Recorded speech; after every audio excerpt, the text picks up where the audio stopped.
5 negative emotions and how they are useful at the same time.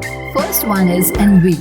It shows you what you want and value in your life.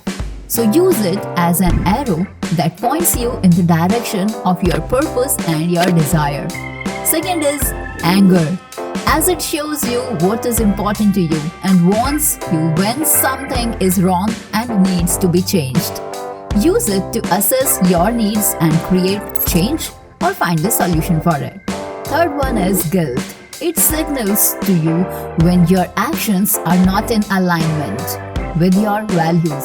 So use it to clarify your values and course correct it. Fourth one is your griefs.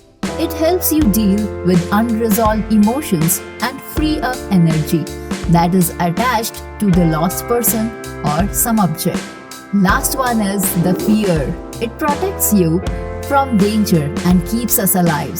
However, most of the fears we feel in our day-to-day life are unhelpful and imagined. So learn to identify when your fears are limiting you and be intentional about your overcomes with them. If you like this video, then do thumbs up and share this with your friends just to stay happy and stay tuned for more content like this. This is Divya from Tegonity Academy. We'll see you soon in a very new video, and to get notified for the next video, subscribe to the channel and do press the bell icon. Goodbye.